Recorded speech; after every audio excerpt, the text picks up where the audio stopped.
तो हेमा मालिनी को पूरा भरोसा है कि वो हैट्रिक लगाने वाली हैं जीत की। केंद्रीय गृह मंत्री अमित शाह भी उनके समर्थन में जनसभा को संबोधित कर रहे हैं। मथुरा वालों की आवाज को क्या होगा? व्रज गोवर्धन वाले ऐसे बोलेंगे क्या? मोदी जी को तीसरी बार प्रधानमंत्री बनाना है या नहीं बनाना है? 400 पार करनी है या नहीं करनी है? तो ऐसे नहीं चलता। मेरे साथ दोनों हाथ उठाइए, उठाइए दोनों हाथ, विजय के संकल्प की मुट्ठी बीजिए। ये रोड पर खड़े हैं वो भी उठाए, जरा हाथ उठाओ हाथ, और प्रचंड आवाज से बोलो भारत माता की, भारत माता की जय श्री राम, जय जय श्री राम। मेरा सबको राधे राधे भाई, राधे राधे। मंच पर उपस्थित लोकदल के राष्ट्रीय अध्यक्ष श्रीमान जयंत चौधरी जी, श्रीमान संतोष सिंह जी, श्री अशोक कटारिया जी, तेजवीर सिंह जी राज्यसभा के सदस्य, यहां के वरिष्ठ नेता चौधरी लक्ष्मी नारायण जी, मेरे मित्र और हमारे वरिष्ठ नेता श्री श्रीकांत शर्मा जी, श्री घनश्याम सिंह लोधी जी, श्री राजेश चौधरी जी, ठाकुर मेघश्याम सिंह जी, श्री पूरन प्रकाश जी, ठाकुर तेजपाल सिंह जी, नागेंद्र सिकरवार जी, डॉक्टर देवेंद्र शर्मा जी, चौधरी किशन सिंह जी, और आज यहां पर आए हुए प्यारे भाइयों बहनों माताओं और मेरे जिगर के टुकड़े जैसे युवा मित्रों, आप सभी को नमस्कार प्रणाम। मुझे जब मैं राजस्थान से हेलीकॉप्टर उड़ा कहा सभा खींचो खींच भर गई, उतरकर मैंने पूछा भाई मैं कितना लेट हूं? तो मैं लेट नहीं हूं भैया, फिर भी कब से आप बैठे रहे, इसलिए आप सभी की क्षमा प्रार्थना करता हूं। सबसे पहले बांके बिहारी जी को प्रणाम कर मेरी बात की शुरुआत करना चाहता हूं। प्रेम मंदिर, गोविंद देव मंदिर, श्री मलुक पीठ और सुदामा पीठ को भी प्रणाम कर मेरी बात की शुरुआत करना चाहता हूं। भाई और बहनों, मैं जन्म से धर्म से वैष्णव हूं। हमारी परंपरा में कहते हैं व्रज की भूमि पर पैर रख दिया तो सातों जन्म के पापों का नाश हो जाता है। और आज इस व्रज की पावन धरा को भी मैं प्रणाम कर मेरी बात की शुरुआत करना चाह रहा हूं। भाई और बहनों, आज मैं जब यहां आया हूं तब मैं हेमा जी के समर्थन में भारतीय जनता पार्टी का प्रचार करने आया हूं। आप सभी को आने वाले चुनाव में वोटिंग कर देश का भविष्य तय करना है। पूरे देश में चुनाव का माहौल चल रहा है। ए भाई कौन है? इसको बुलाओ तो जरा। अरे भाई ये कौन? बैठो ना भाई, तुम क्यों बीच में डुक कर रहे हो? कोने में खड़े रहो, जरा बैठ जाइए आप लोग। पूरे देश भर में लोकसभा का चुनाव हो रहा है। पहले चरण का मतदान हो चुका है। मैं पहले चरण का परिणाम व्रज वालों बताऊं आपको? क्या जानना है? जोर से बोलो, जानना है? मगर किसी को बताना मत, तो बताओ। पहले चरण में सपा कांग्रेस का सुपड़ा साफ हो गया है। दूसरे चरण में भी यही यात्रा को आगे निकालकर उत्तर प्रदेश की जनता ने वृंदावन होते हुए काशी तक कमल को विजयी बनाना है, कमल को विजयी बनाना। भाइयों बहनों, दो खेमे पड़े हैं, दो खेमे तय है। एक और गरीब के घर में पैदा हुए हमारे नेता नरेंद्र मोदी है, और दूसरी ओर चांदी की चम्मच के साथ पैदा हुए राहुल बाबा है। दोनों के बीच में आपको तय करना है। एक और 12 लाख करोड़ के घपले घोटाले भ्रष्टाचार करने वाली कांग्रेस पार्टी समाजवादी पार्टी है, और दूसरी ओर 23 साल तक मुख्यमंत्री रहकर शासन किया, परंतु जिस पर 4 आने का भी भ्रष्टाचार का आरोप नहीं है, ऐसे नरेंद्र मोदी है। एक और गर्मी आते ही विदेश में थाईलैंड के प्राइवेट द्वीप पर वैकेशन करने वाले राहुल बाबा है, और दूसरी ओर दीपावली के दिन भी छुट्टी न लेने वाले नरेंद्र मोदी हैं। आपको ये दोनों के बीच में तय करना है। मोदी जी ने इस 10 साल में देश को आगे बढ़ाने का काम किया है।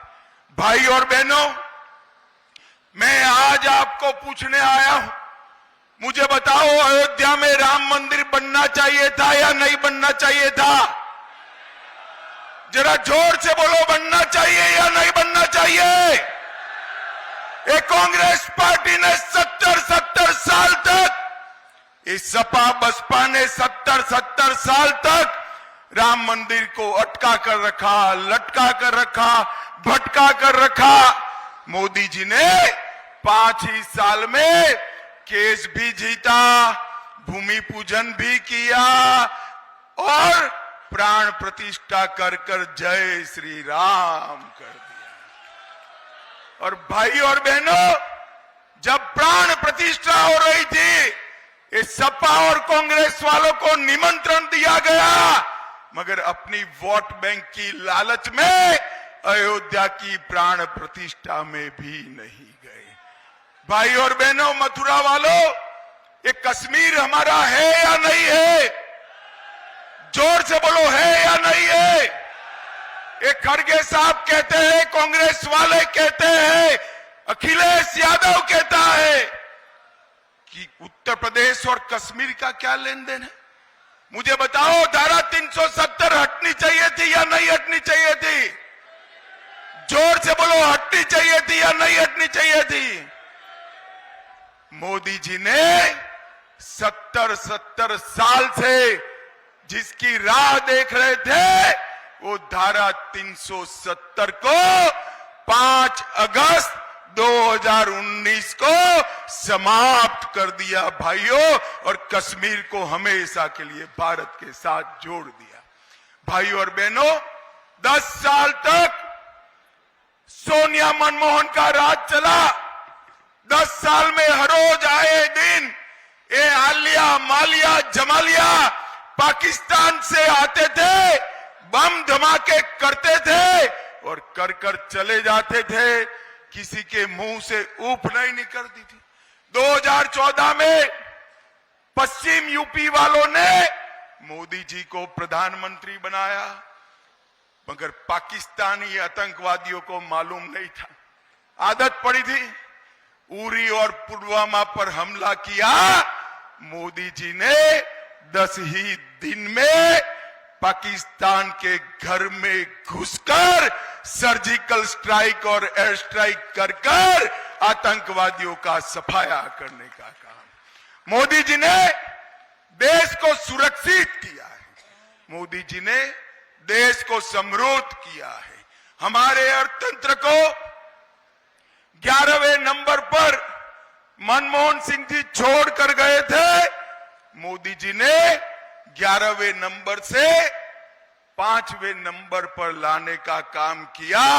और मथुरा वालों, गोवर्धन वालों, मैं एक मोदी गारंटी कहकर जाता हूं, तीसरी बार प्रधानमंत्री बना दो, भारत संसार का तीसरे नंबर का अर्थतंत्र बन जाएगा। तीसरे नंबर का। भाई और बहनों, चौधरी चरण सिंह वो नेता है जिन्होंने उत्तर प्रदेश की किसानों की धरती को, उनकी भूमि को सुरक्षित करने का काम किया था। चौधरी साहब ने कांग्रेस किसानों की भूमि बचाने के लिए छोड़ी थी। इतने सालों से कांग्रेस ने उनको भारत रत्न नहीं दिया। चौधरी चरण सिंह जी को भारत रत्न देने का काम भारतीय जनता पार्टी के नेता और प्रधानमंत्री नरेंद्र मोदी जी ने किया। आज मैं यहां पर चौधरी साहब की भूमि पर आया हूं।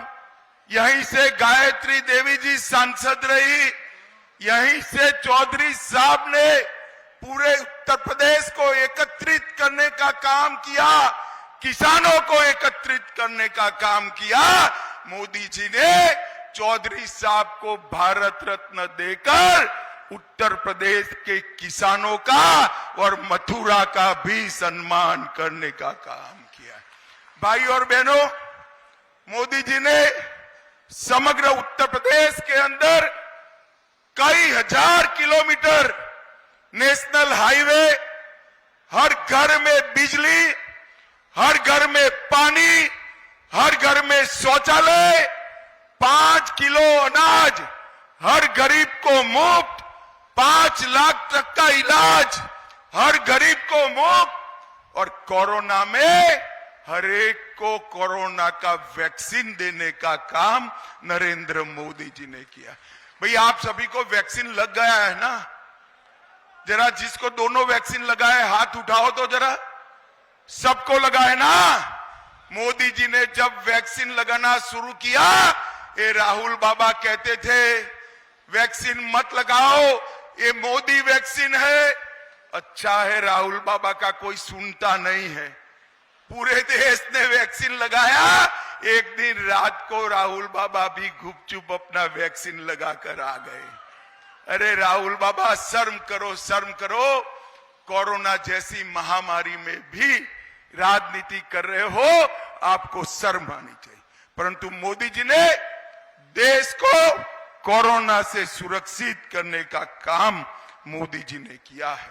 मोदी जी ने देश भर के इंफ्रास्ट्रक्चर को बढ़ाने का काम किया है। मथुरा के अंदर ढेर सारा विकास का काम मोदी जी की सरकार ने, योगी जी की सरकार ने किया है।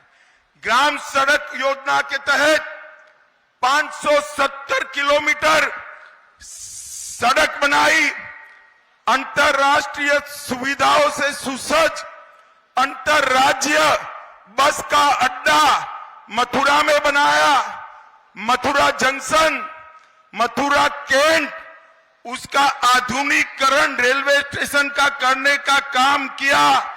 मथुरा में 600 एकड़ भूमि में थीम पार्क बनाने की योजना चल रही है। भाइयों बहनों, मथुरा को ये थीम पार्क विश्व प्रसिद्ध बनाएगा। 84 कोस की परिक्रमा का भी पूर्ण विकास करने का काम हमारे मुख्यमंत्री योगी जी सोच रहे हैं।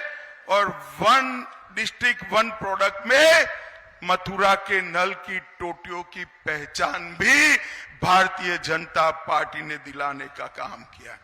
गोवर्धन को तहसील बनाया, अग्रसेन चौराहों को बनाने का काम किया, और लगभग निराश्रित महिलाओं को 42,000 माताओं को पेंशन देने का काम भारतीय जनता पार्टी ने किया है। भाई और बहनों, मैं 14 में प्रभारी था, 19 में मैं राष्ट्रीय अध्यक्ष था। दोनों बार हेमा जी को हमने यहां से प्रतिनिधि बनाया। 14 में जब प्रतिनिधि बनाया तब हेमा जी देश की जानी मानी कलाकार है, इनकी ख्याति समग्र विश्व में विख्यात है, इसलिए टिकट दिया था। परंतु 19 में जब टिकट दिया, हेमा जी सबसे अच्छी सांसद में से एक सांसद है, इसलिए टिकट दिया है। और हेमा जी को तीसरी बार टिकट इसलिए दिया है, हेमा जी को पार्टी ने मथुरा भेजा, हेमा जी खुद मथुरामय हो गई है और कृष्ण भक्ति को पूरे देश के अंदर एक नए आयाम देने का काम हमारी सांसद हेमा जी ने किया है। भाई और बहनों, मैं मथुरा के प्रति उनके समर्पण को जानता हूं। हर महीने कोई न कोई पत्र हेमा जी का मथुरा के विकास के लिए आता है। इतनी बड़ी कलाकार होने के बावजूद हेमा जी ने मथुरा के विकास के लिए कोई कसर नहीं छोड़ी है और मथुरा को विश्व स्तरीय पर्यटन सेंटर बनाने के लिए भारत सरकार और यूपी सरकार की सारी योजनाओं को जमीन पर उतारने का काम हेमा मालिनी जी ने किया है। भाइयों बहनों, आज मैं पश्चिमी उत्तर प्रदेश में आया हूं, तब ये पश्चिमी उत्तर प्रदेश में 2014 में पलायन हो रहा था। सपा के गुंडे परेशानी कर रहे थे, अच्छे लोग यूपी छोड़कर जा रहे थे। आपने 17 में भाजपा सरकार बनाई, योगी जी ने यहां की कानून और व्यवस्था को ठीक कर लोगों की जगह गुंडे पलायन कर जाए, इस प्रकार के कानून और व्यवस्था की स्थिति का निर्माण करने का काम किया है। और आज फिर से 17 में 2 साहजादे इकट्ठा होकर आए थे, राहुल जी और अखिलेश जी। पत्रकार पूछते हैं 2 लड़के इकट्ठा हो गए। मैं बताना चाहता हूं 17 में इकट्ठा हुए थे, सबसे बड़े मार्जिन से भारतीय जनता पार्टी की सरकार बनी थी। 24 में इकट्ठा हुए हैं, सबसे ज्यादा सीट उत्तर प्रदेश में भारतीय जनता पार्टी इस बार 24 के चुनाव में जीतेगी। भाई और बहनों, मुझे बताओ, हेमा जी के नाम के सामने कमल का निशान है। हेमा जी के नाम के सामने जो कमल का निशान है, उस पर बटन दबाते ही आपका वोट सीधा नरेंद्र मोदी को प्रधानमंत्री बनाएगा। मुझे बताओ, कमल के निशान पर बटन दबाएंगे क्या? जरा जोर से बोलो, दबाएंगे? हेमा जी को तीसरी बार जिताएंगे? मोदी जी को तीसरी बार प्रधानमंत्री बनाएंगे? 400 पार कराएंगे? 2047 में विकसित भारत बनाएंगे? तो मेरे साथ दोनों हाथ उठाइए, उठाइए दोनों हाथ, विजय के संकल्प की मुट्ठी भींचे और प्रचंड आवाज से बोलिए, भारत माता की, भारत माता।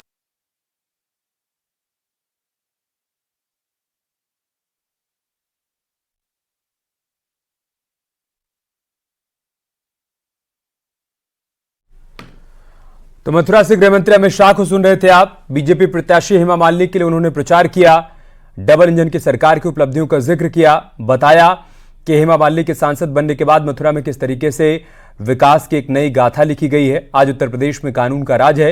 2017 में 2 लड़के इकट्ठा हुए थे, 2024 में एक बार फिर से दोनों इकट्ठा हुए हैं। 2024 में सबसे ज्यादा सीटें हम जीतने जा रहे हैं और यूपी में सर्वाधिक सीटें एनडीए जीतने जा रहा है।